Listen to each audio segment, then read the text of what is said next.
That's my best friend.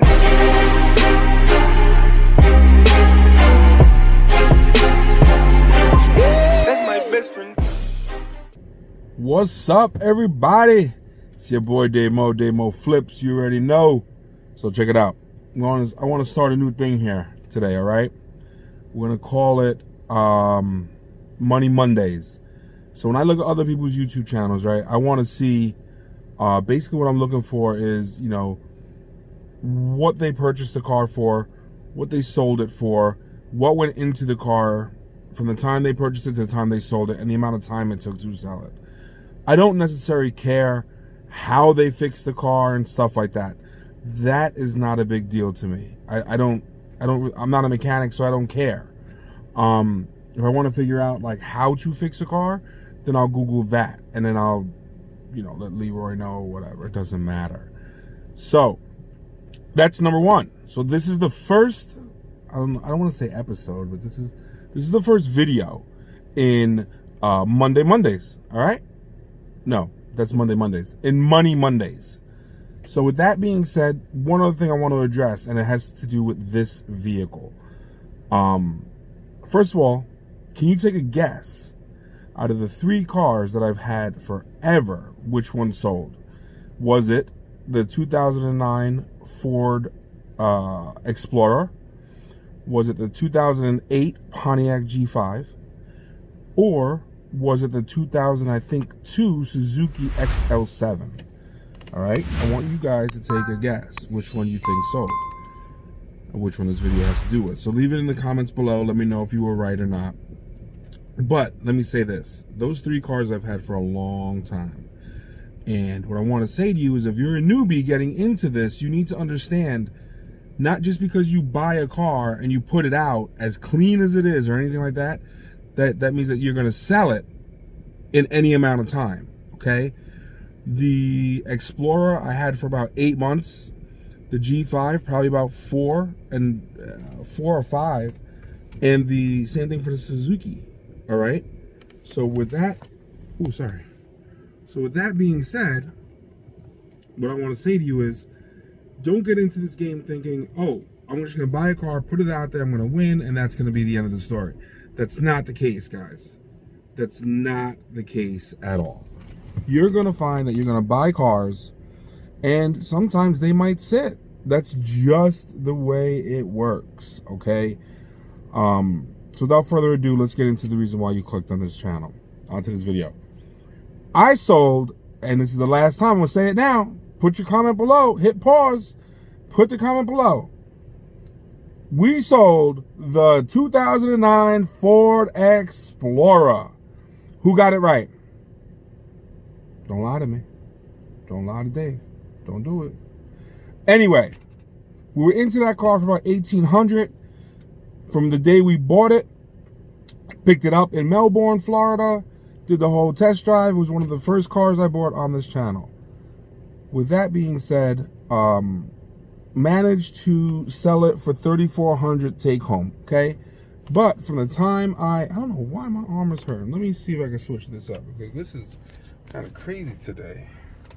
So from the time I bought it to the time it sold, okay, it went from $1,800 to roughly $2,400. Okay, how did we get to that number? Simple. It needed the ABS pump, so I put the ABS pump in it. Okay, I took it to this is so weird because I'm actually trying to use the front facing camera, and it's messing me up because I'm looking at myself, because usually I do it from the back and I use a different program. I don't know why. Anyway, squirrel. Anyway, so I had to put the ABS pump in. Ended up picking one of those up for about $100. Leroy puts it in. Turns out you got to take it to Ford to have it flashed over. So I did that. And then, it's like if I look at the camera, I feel like I'm not focused with you guys. Anyway, when you do that, you got to take it to Ford. They had to flash it over. When they were flashing it over, they burnt out the cluster, the speedometer. So I had to buy that, because of course they don't want to pay for it. So I had to buy it. And then So that was like another $100. They put it in and flashed it to the car for free. Very nice of them. And maybe like this is better, but I still feel like I'm looking that way. So hard to figure this shit out. Anyway, what else did that car need? That was, oh, so then it had a dent. I don't know if you guys remember. The car had a dent in the back, in the rear driver door. Okay, so I paid some guy to fix it. He came and he fixed it. And when he fixed it, it was terrible. Like there was waves, the whole 9 yards. So that was like $100. Then I took the car to get it to have the door blended better, right? So when I took it to the place who does all my paint work, yeah, we could blend it. It's not a problem, right? They ended up just painting the 2 doors. So now I had these 2 doors like in perfect looking shape, and they would just look brand new. They looked like they just, like the color of the car was. So I guess what they did was they used the paint code and they just didn't blend it. They just sprayed it on. Like there was no blending, all right? That ended up being $1.25. So, I mean, do the math, right? So I don't have my book in front of me to tell you the exact figures. Now, let's just say roughly I made $1,000 on this car. Roughly $1,000, right? So here's what you guys need to take into consideration. That car sat for 8 months. 8 months that car sat.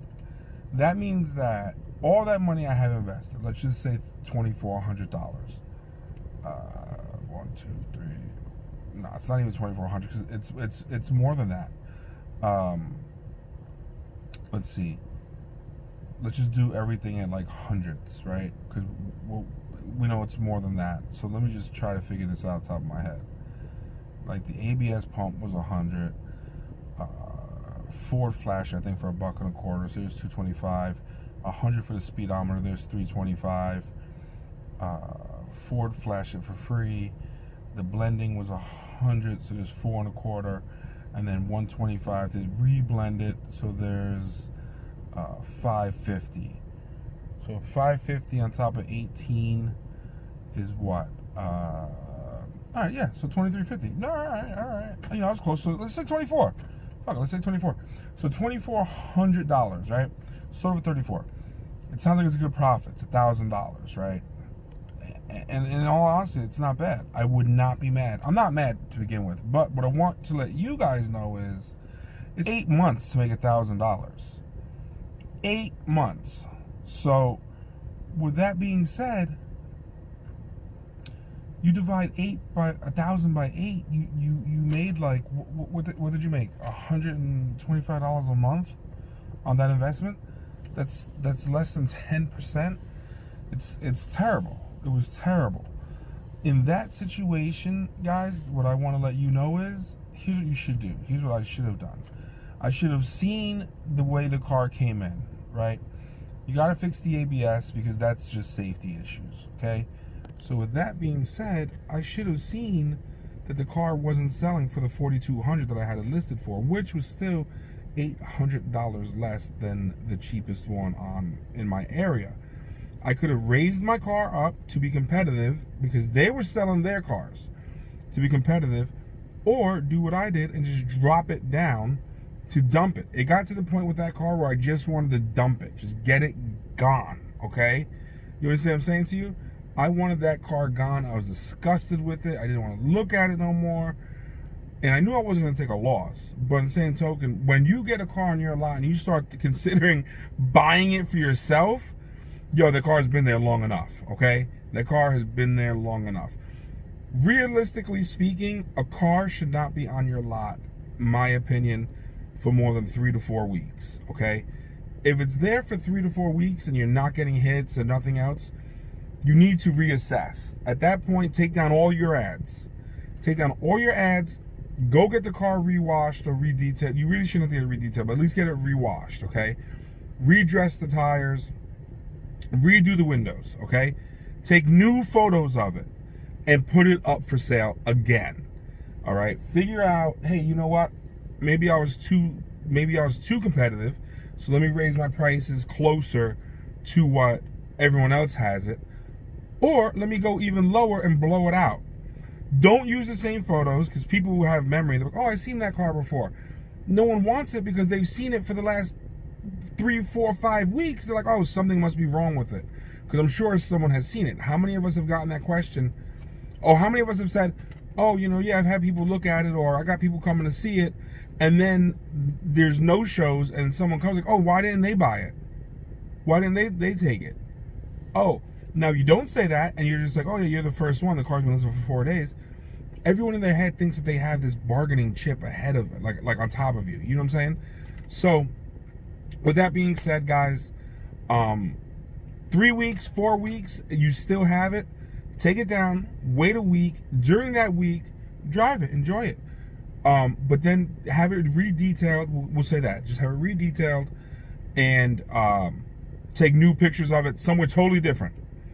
I know there's a lot of slack about, oh, don't take pictures in parking lots, don't take pictures here, there, whatever. I don't give a shit, bro. I take pictures in parking lots and I don't care. I take pictures in parking lots in front of bars. You've seen my pictures. I don't care. I don't think the person who's looking to buy the car gives a shit where the pictures were taken. I'll take pictures of the fucking dump. I don't think they care. Now, here's where they care. If you're trying to lie and act like you're not a car flipper, or you're not a car dealer, then yes, your pictures matter. Then you probably want to put them in front of an apartment complex with like a nice fountain or whatever the hell they have, or you want to take them in your driveway, just not with your address being shown, and meet them at like the local Walgreens or Walmart or wherever the fuck, right? What you don't want to do is take them at your house and meet people at your home. Rule number 1, don't sell no dope where you rest at. No. 10 crack commandments for you guys who don't know. Rule number 1, just don't bring people to your house. Leave that totally separate, all right? No one buys cars from me from my house. Plain and simple. I have places I can meet them. I can come with the title. I got some. If it's a situation where we're going to be dealing with lots of money, I got someone that could back me up, and we're good to go. They're in another car, parked somewhere else, ready to go if shit goes wrong. It's not a big deal. These things happen. Off topic, squirrel again.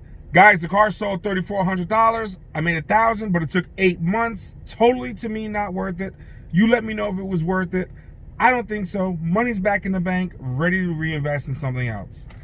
But right now, I'm trying to limit what I buy because, as you know, we're looking for the new spot. All right, guys, I hope you enjoy what you see. Hit that subscribe button, ring that bell. What does the bell do? No, don't ring the bell. Hit the subscribe button and give me a thumbs up or a thumbs down if you don't like it. The bell's for notifications. I don't give a shit about notifications. Like I said, if you're going to watch the videos, you're going to watch the videos. If you're not going to watch the videos, I'm going to tell you, don't watch the videos. So, whatever. All right, guys. Take care of yourselves. Take care of your loved ones. Make that money, and I'll see you on the next one. I always do this. I apologize. Tell me what you guys think about Money Mondays. Do you guys want to see more shit like this, or what do you want to do? All right, guys. That's my best friend.